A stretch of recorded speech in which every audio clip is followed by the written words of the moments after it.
E aí, galera do terceiro ano, de olho no Enem? Pois é, nós estamos, né? Estamos de olho também nas provas bimestrais que irão acontecer no finalzinho deste mês.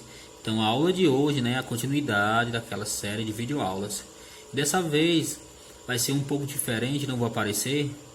Vai ser só através desse jogo de cards, que inclusive esses cards, né, já estão sendo disponibilizados no dia de hoje para vocês aí nos grupos, para ter como base uma orientação para a realização das provas bimestrais, tá bom?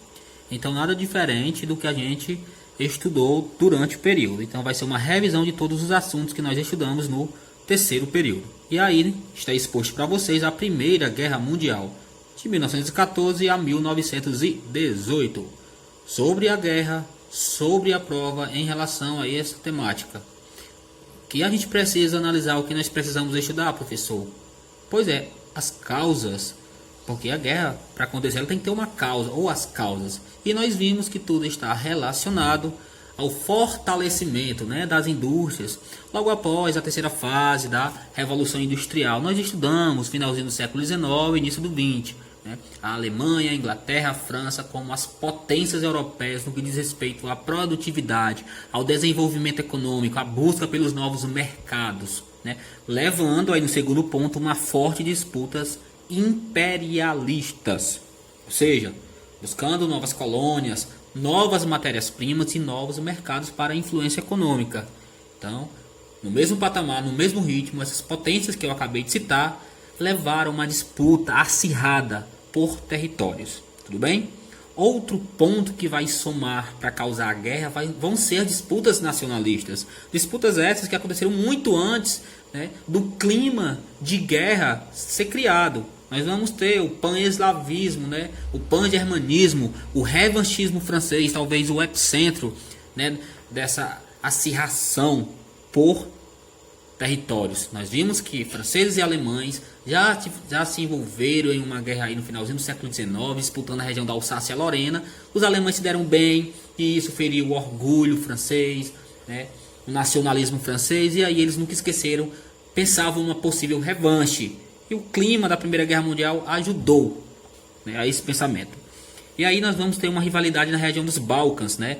Exatamente, né, somando o pan-eslavismo e o pan-germanismo. Nós sabemos que o pan-eslavismo defendido pelos russos e o pan-germanismo defendido pelos alemães, que envolvia os sérvios, né, nós vamos analisar ali, e os austríacos, né, a galera do Império Austro-Húngaro. Os sérvios que tinham a intenção, né, e ali tinham os eslavos que eram defendidos pelos russos, os sérvios que tinham a intenção de formar a Grande Sérvia. E para isso acontecer teriam que chegar até o território do Império Austro-Húngaro, que tinham alemães que eram defendidos, né, pela essa campanha do pan-germanismo alemão. Então essa região dos Balcãs, somando de fato as outras causas, vai ser a gota d'água, vai ser lá que vai acontecer praticamente todo o enredo, todo o pontapé inicial para a guerra acontecer. Né? Então, levando em consideração que os países estavam já em mente, né, de um curso iminente da Primeira Guerra Mundial, que ela iria acontecer, eles passaram por um processo de uma produção assim, exagerada de armas, né? A produção armamentista. E nós vamos ver que todos os países que estavam praticamente analisando uma possível entrada em um conflito mundial, eles começaram a se preparar, a produzir armas, né, inovadoras principalmente. E aí esse período vai ser chamado de paz armada, porque é um período em que todo mundo vai estar armado.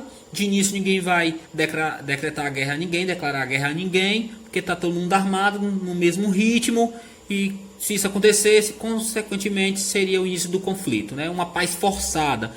Produzir arma como uma defesa militar, defender a minha nação, já que eu estou armado. O meu inimigo não vai me atacar sabendo que eu estou armado. Eu também sei que ele está armado, não vou fazer o mesmo. Então, mas de fato era mais um momento tenso do que um momento de paz, tudo bem? Levando em consideração tudo isso, já estava claro que a guerra ia acontecer. Né? Alguns países firmaram alianças, que vai cair na prova.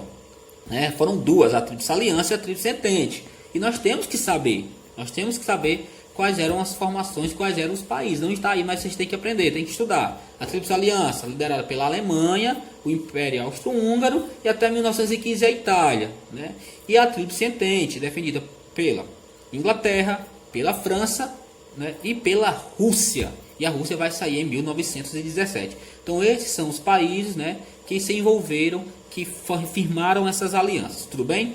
E aí o estopim, o fato que desencadeou a gota d'água, pontapé, foi justamente o fato do nacionalismo, né? Quando o imperador, né, o herdeiro do trono futuro, arquiduque Francisco Ferdinando, né, do Império Austro-Húngaro, foi visitar a Bósnia, né, em Herzegovina, em Sarajevo, e aí ele foi assassinado, ele e a sua esposa Sofia, né, em 1914, e aí culminou em quê? Que todas as alianças foram acionadas, porque de fato os sérvios foram os mandantes do crime, né, do assassinato, isso feriu, já eram inimigos, e aí o pessoal do Império Austro-Húngaro, né, jogou a culpa no pessoal da Sérvia, no grupo da Sérvia, e os russos defendiam os sérvios, e os alemães, né, o pessoal do Império Austro-Húngaro. Então isso foi o envolvimento e acionou o sistema de aliança. Nós temos as causas, que eu já falei para vocês, e nós temos o estopim. O estopim é o fato que desencadeou, o fato que fez a guerra acontecer. Tudo bem? E aí nós vamos ter as fases, né, da guerra. Nós vimos a primeira, a segunda e a terceira fase, né, da Primeira Guerra Mundial, a primeira de movimento. E nós vamos ver especificamente a segunda, que é a Guerra das Trincheiras. Por quê, professor? Porque nós discutimos bastante nas aulas e vimos que foi algo assim muito relevante em relação ao conflito, porque foi o momento mais difícil.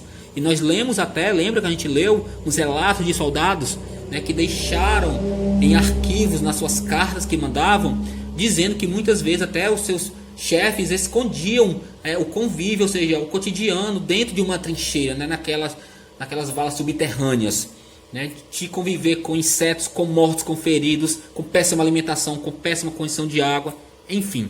Né. Então, a Guerra das Trincheiras foi o momento mais difícil, mais cruel, né, onde os soldados sentiram de fato que não adiantava muito lutar pelo patriotismo. Tá bom? E a gente vai ver que a terceira fase marca também a entrada dos Estados Unidos. Muita coisa vai mudar. Os Estados Unidos vão entrar a partir do momento que os alemães vão mandar afundar navios, né? Nesses navios haviam componentes americanos, né? Então aí foi um desfecho que colaborou para a entrada dos americanos na guerra. Lembrando, os americanos não chamaram a guerra para o seu território, era uma questão estratégica, era preservar a economia. Então participaram de forma indireta, mandando mantimentos, vendendo muitas armas, né? E entrar do lado da Entente, tudo bem? E junto aos Estados Unidos, a gente sabe que os Estados Unidos até hoje é muito parceiro do Brasil, na verdade, e o Brasil também não foi contra os norte-americanos, lutaram junto, né, dos americanos na Tríplice Entente, inclusive mandaram médicos, né, mandaram soldados, mandaram mantimentos de guerra. Também houve o afundamento, né, pelas tropas alemãs na guerra marítima de navios brasileiros. E aí contribuiu para o Brasil entrar na guerra ao lado, né, da Tríplice Entente para vencer os alemães. Tá? Então foram na terceira fase exatamente que aconteceu isso. E o fim do conflito?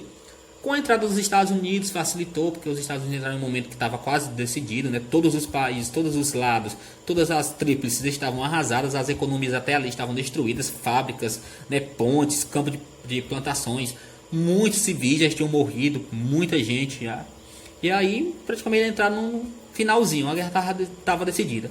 E aí ficou, né, a Tríplice Entente como a vitoriosa, a grande vencedora, mas a gente discutiu que não houve, né, vencedor numa guerra, não há. Quem vence, só quem perde. Resultado, milhões de mortos e feridos, né? A economia dos países envolvidos arrasadas. As economias estavam arrasadas, né? E uma das principais características que nós analisamos no mapa foi a mudança geopolítica mundial. Ou seja, muitos países surgiram a partir do momento em que outros foram desintegrados, ou seja, sumiram. O Império Austro-Húngaro, né, virou a Áustria, a Hungria, surgiu aí a antiga Iugoslávia, a Tchecoslováquia.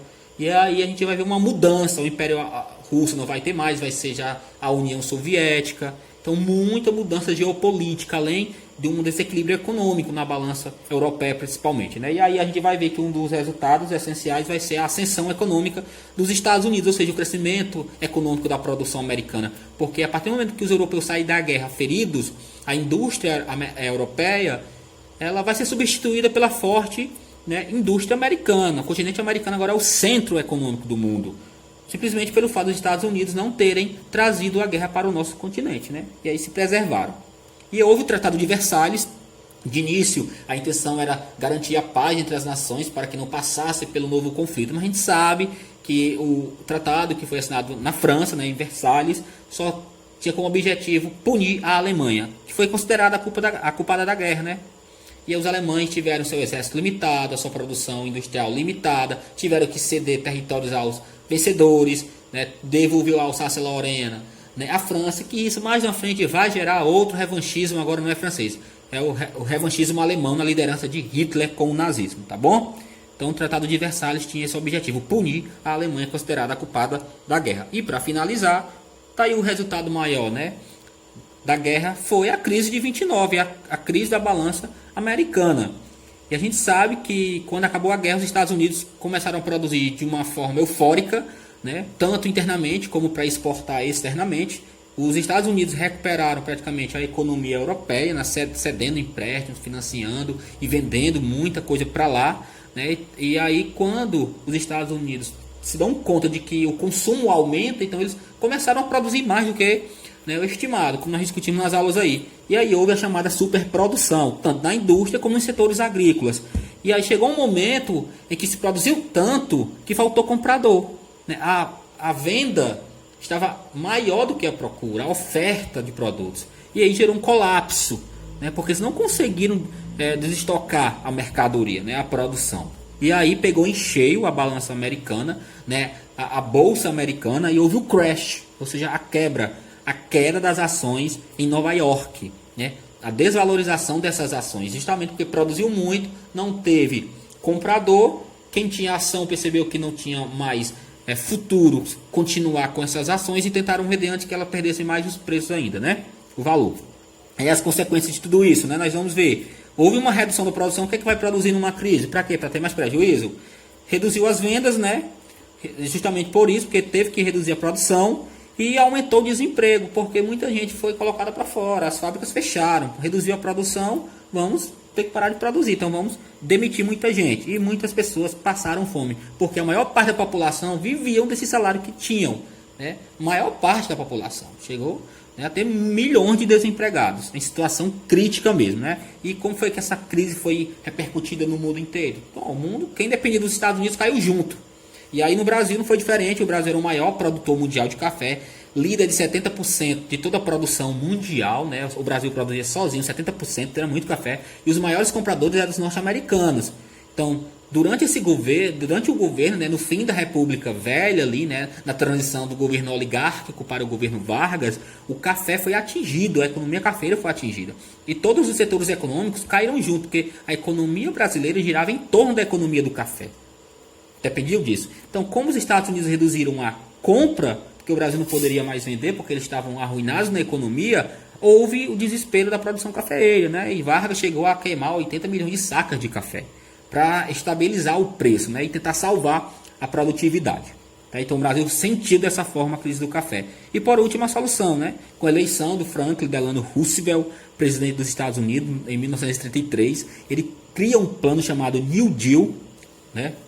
O New Deal era chamado Novo Acordo aí em português, e tinha como principal característica, né, aquilo que assustou, impactou. Pô, cara, como é que pode um país capitalista? O liberalismo econômico, de fato, é o combustível para o desenvolvimento econômico de países que seguem essa linha, essa ideologia econômica e política, né, e vai totalmente contra, porque, diferente do liberalismo econômico, nós vamos ver que vai ter que acontecer a intervenção do Estado em setores cruciais da economia americana, ou seja, o governo vai intervir na produção econômica em alguns setores, né, criando exatamente esse investimento em obras públicas para gerar emprego, né, para as pessoas ganharem um salário, né, para aquelas pessoas que estão inativas no trabalho. Enfim, é o Estado intervindo na economia, é o Estado intervindo na vida da população para tentar sanar os efeitos da crise. Então, isso foi criado com a política de proteção do Estado à economia, para evitar, né, justamente a continuidade desses efeitos. Então, o New Deal.